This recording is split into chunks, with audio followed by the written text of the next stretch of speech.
느헤미야 4장 1절부터 6절입니다. 산발랏이 우리가 성을 건축한다 함을 듣고 크게 분노하여 유다 사람들을 비웃으며 자기 형제들과 사마리아 군대 앞에서 일러 말하되 이 미약한 유다 사람들이 하는 일이 무엇인가? 스스로 견고하게 하려는가? 제사를 드리려는가? 하루에 일을 마치려는가? 불탄 돌을 흙 무더기에서 다시 일으키려는가 하고 암몬 사람 도비아는 곁에 있다가 이르되 그들이 건축하는 돌 성벽은 여호가 올라가도 곧 무너지리라 하더라. 우리 하나님이여 들으시옵소서. 우리가 업신여김을 당하나이다. 원하건대 그들이 욕하는 것을 자기들의 머리에 돌리사 노략거리가 되어 이방에 사로잡히게 하시고 주 앞에서 그들의 악을 덮어 두지 마시며 그들의 죄를 도말하지 마옵소서. 그들이 건축하는 자 앞에서 주를 노하시게 하였음이니이다 하고 이에 우리가 성을 건축하여 전부가 연결되고 높이가 절반에 이르렀으니 이는 백성이 마음들여 일을 하였음이니라. 아멘. 오늘 말씀 느헤미야 4장 1절부터 6절 말씀입니다. 오늘 말씀은 대적들의 조롱을 통한 성벽 재건 공사 방해 그리고 그로 인해서 느헤미야의 기도 및 대적들의 방해 속에서도 성벽 재건 공사가 계속 진행되고 있다라는 이야기를 하고 있습니다. 먼저 1절부터 3절은 산발랏과 도비아가 이스라엘 자손들이 성을 중건하기 시작했다라는 이러한 소식을 듣고 이스라엘 자손을 향해 조롱과 독소를 퍼부은 사실을 보고 이야기합니다. 즉 산발랏과 도비아는 느헤미야의 성벽 재건 호소를 들은 이스라엘 자손들이 성벽을 재건하기로 결의했을 때 그 일이 왕을 반역하는 일이라 협박했음에도 불구하고 이스라엘 자손들이 개의치 않고 느헤미야의 주도로 성 재건 공사를 시작하자 이스라엘 자손들을 향해서 그들은 도무지 예루살렘 성을 다시 세울 만한 힘이 없을 뿐만 아니라 비록 성을 다시 세운다 할지라도 부실해서 여호만 올라가도 무너질 것이라 조롱합니다. 이런 조롱과 독설은 이스라엘 자손들의 사기를 저하시켜 성을 재건하는 일을 중단케 하려는 그러한 심리적인 그러한 술책이었습니다. 또 4절과 5절 말씀은 이스라엘 자손들의 사기를 떨어뜨려서 성벽 재건 공사를 중단시키려는 산발랏과 도비아의 조롱을 들은 느헤미야의 기도로 산발랏과 도비아의 욕이 도리어 자신들에게 돌아가서 이방인들의 노략거리가 되게 해달라 강구한다라는 것입니다.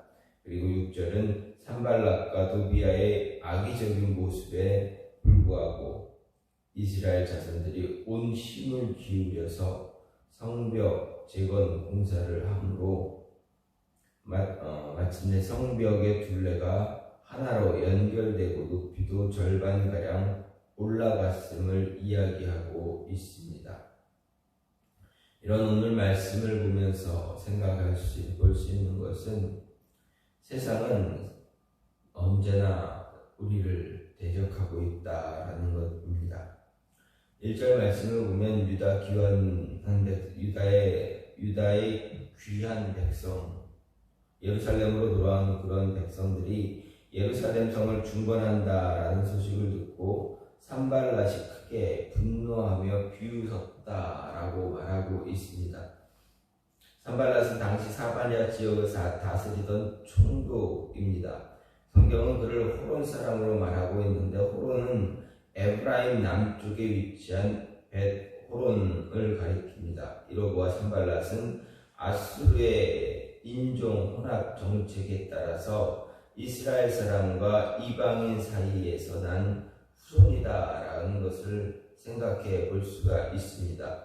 그러니 즉이 느헤미야가 귀환했을 때 이스라엘 자손을 흥왕케 할 사람이 왔다라는 말을 듣고 근심하고 이스라엘 자손들이 예루살렘 성벽을 중건하기로 결의했을 때 그 일이 페르시아 왕을 반역하기 위한 일이라 협박한 바 있습니다. 그런데 자신의 협박에도 불구하고 이스라엘 자손들이 성 중건을 강행하자 분노하며 비웃고 있습니다. 여기서 그가 비웃은 것은 물론 이스라엘 자손들의 사기를 꺾어서 성벽을 세우는 일을 중단시키기 위한 것입니다. 그렇다면 산발랏이 왜 이렇게 이스라엘이 다시 세워지는 것을, 이스라엘 성벽이 세워지는 것을 싫어하고 이스라엘을 분노하게 하는 그런 적대적인 태도를 보이는가 하는 것입니다. 그것은 예루살렘 성의 중건은 곧 자신의 통치 영역이 작아지고 있다, 줄어든다라는 것을 의미합니다. 페르시아는 피정복민에 대해 그들이 각종 세금을 바치고 페르시아에 대해 그들이 충성하는 조건으로 매우 관대한 정책을 폈습니다. 즉 종교의 자유를 허용하고 정치적으로도 많은 자치를 허용했습니다. 그런데 바벨론에서 귀환한 이스라엘 백성들, 그들이 성전을 재건하려고 했고 또 이스라엘 국가의 재건을 힘써왔지만 아직 정치적으로 자치를 누리지 못하고 사마리아 총독의 관할 아래에 있었습니다. 왜냐하면 당시 이스라엘은 정치적 자치를 누릴 수 있는 조건이 갖추어져 있지 않았기 때문에 그렇습니다. 그런데 예루살렘 성이 재건이 되면 이제는 이스라엘이 한 국가로서의 기능을 할 수가 있게 되고 또 결국 사마리아 총독의 관할에서 벗어날 수 있게 되기 때문입니다. 느헤미야는 이처럼 이스라엘을 정치적으로 재건할 사명을 가지고 귀환한 것이다 라는 것입니다. 하지만 이스라엘의 정치적 재건은 산발랏에게 있어서 심각한 타격이 됩니다. 그래서 그는 이스라엘 자손들이 예루살렘 성벽 재건을 시작하자 분노할 수밖에 없었고 할 수만 있다면 군대를 동원해서라도 느헤미야와 이스라엘 자손이 예루살렘 성을 세우는 것을 방해하고 싶었을 것입니다. 방해하기를 원했던 것입니다. 하지만 이 예루살렘 성벽 중건은 페르시아 왕이 허락한 일입니다. 즉 아닥사스다 왕이 느헤미야에게 허락하고 그에게 많은 도움을 받을 수 있는 그런 권리를 주었습니다. 그래서 그는 어쩔 수 없는 상황에서 분노만 했을 뿐이지 이스라엘 적대적인 태도를 보이고 또 조롱이라는 방법만 선택할 수밖에 없었습니다. 산발랏의 이런 태도는 오늘날 우리를 성도와 교회에 대한 세상의 태도와 유사하다 할 수 있습니다. 산발랏이 이스라엘에 대해 적대적이었던 것처럼 세상도 교회와 우리에게 성도에게 대해 늘 적대적이다라는 것입니다. 그것은 세상과 교회는 소속이 다르기 때문입니다.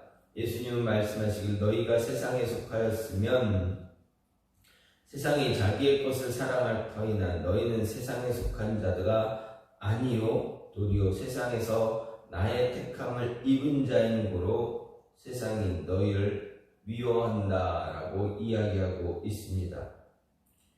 인간의 타락으로 인해 하나님이 지으신 세계가 이 세상에 죄가 들어온 이후로 사단의 지배 아래로 들어가게 되었습니다. 이것은 마치 이스라엘이 범죄함으로 하나님의 징계받아 하나님의 약속의 땅에서 쫓겨남으로 인해서 그 땅이 이방인 사마리아 총독의 관할에 놓이게 된 것과 같다라고 생각할 수가 있습니다. 아담과 하와가 하나님의 말씀을 듣지 않아 에덴의 동산에서 쫓겨나듯이 이스라엘은 하나님의 말씀을 듣지 않아서 심판받아 그들에게 주신 가나안 땅, 그 땅에서 쫓겨남을 당했던 것입니다.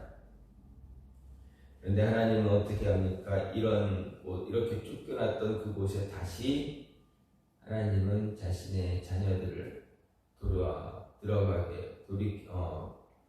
자녀들에게 다시 주시는 모습입니다. 이것이 마치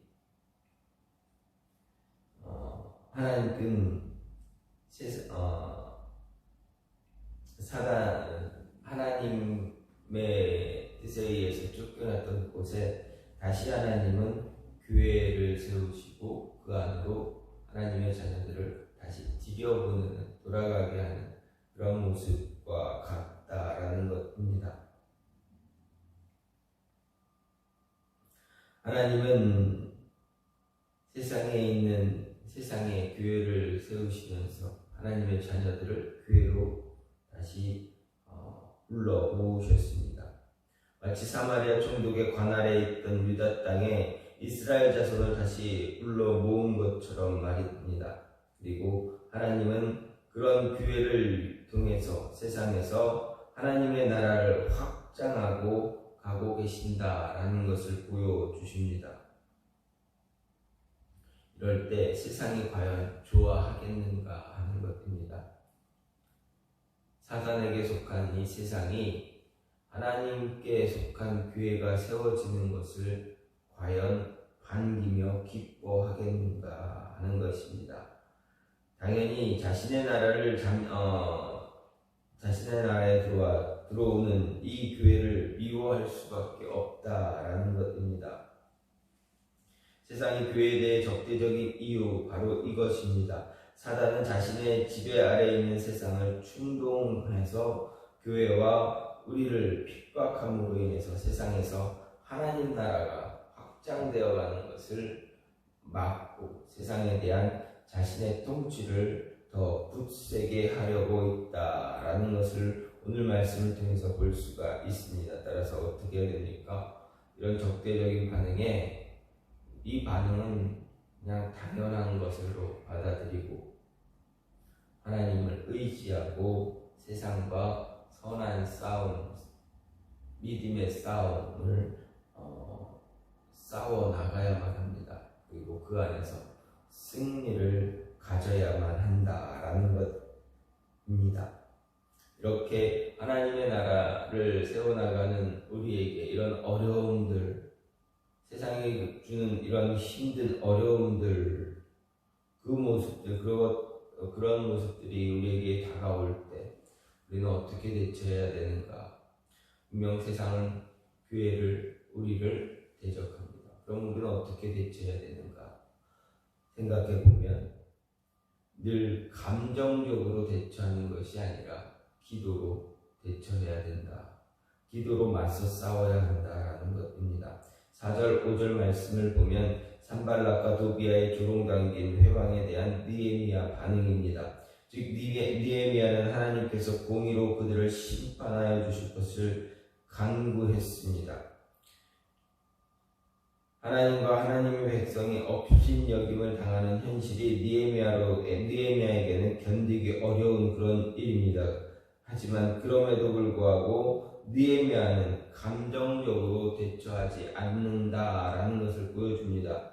대적들의 회방 앞에서 자기 감정을 억제하고 모든 것 아시는 하나님께 적절히 조처해달라. 하나님이 이 모습에 대해서 반응해달라라고 기도하고 있습니다.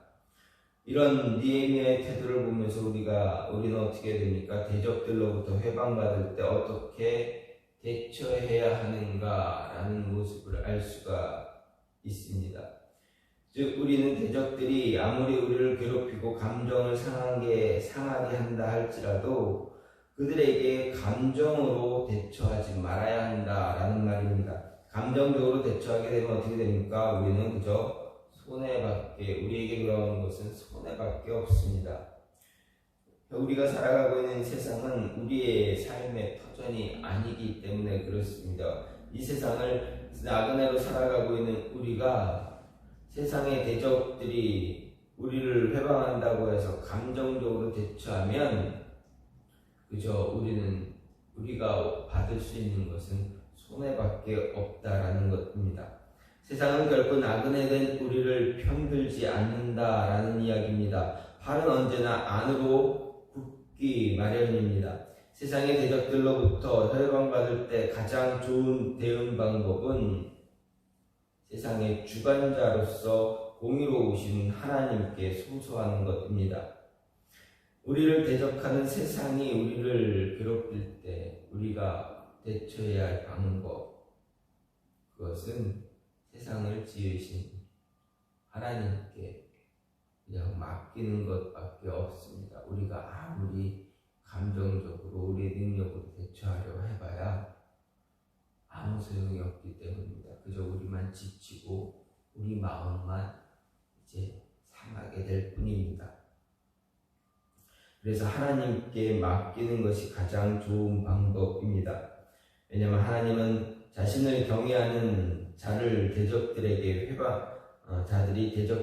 회방받는 것 결코 좋아하지 않기 때문입니다. 또 하나님은 모든 일을 그 행위대로 갚으시는 공의로운 분이기 때문입니다. 따라서 우리가 하나님께 호소하며 하나님이 우리를 대신해서 그 일을 갚아주십니다. 성경은 친히 원수를 갚지 말고 하나님의 진노하심에 맡기라고 바울은 로마서 12장 19절에서 이야기합니다. 무슨 말입니까? 원수들에게조차 감정적으로 대응하지 말고 모든 것을 하나님께 맡기라는 이야기입니다. 여기서 하나님께 맡기라는 것은 무엇입니까? 하나님께 기도하라라는 것입니다. 세상을 살아가면서 필연적으로 대적들이 우리를 힘들게 할 것입니다. 우리가 세상을 잠시 지나가는 것조차 싫어하기 때문에 그렇습니다. 과거 암몬 사람들이 출애굽한 이스라엘 백성들이 가나안을 향해서 행진할 때 자신들의 영토를 지나가는 것조차 거부했던 것처럼 세상은 우리가 잠시 세상에 머무는 것을 원하지 않습니다. 그래서 우리가 세상에서 회방받는 것 당연한 일입니다. 세상이 우리를 힘들게 하는 것 당연한 일입니다. 이럴 때마다 세상에 감정적으로 대처해서는 안 된다. 모든 것을 하나님께 맡기고 기도함으로 대응할 수 있는 그런 모습을 가져야 한다라는 것입니다. 그것이 우리가 이 세상을 보다 평안히 지나가는 방법인 것은 물론 대적에게 확실하게 복수하는 길이기도 합니다.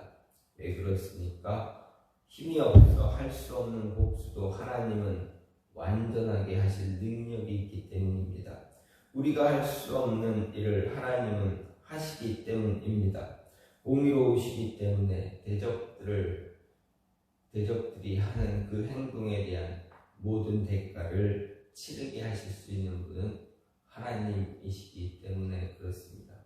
그래서 우리는 하나님께 기도하며 이겨나가야 한다라는 것 잊지 마시고 감정적으로 세상에 대처하는 그런 어리석은 자 되지 말길 간절히 소망합니다.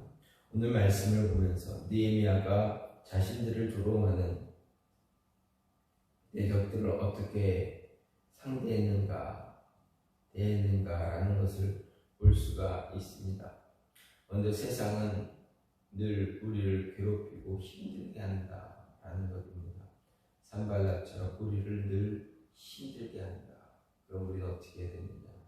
감정적으로 대처하는 것이 아니라 하나님께 기도함으로 모든 일을 대처하고 그에 대한 승리를 거두는 자의 모습이 되어줘야 한다라는 것 잊지 마시고 감정적으로 세상을 대처하는 것이 아니라 세상과 맞서 싸우는 것이 아니라 하나님께 맡기고 하나님이 세상과 맞서 싸우게 하시고 우리는 그 승리를 거두는 그런 모습을 가져야겠다라는 것입니다.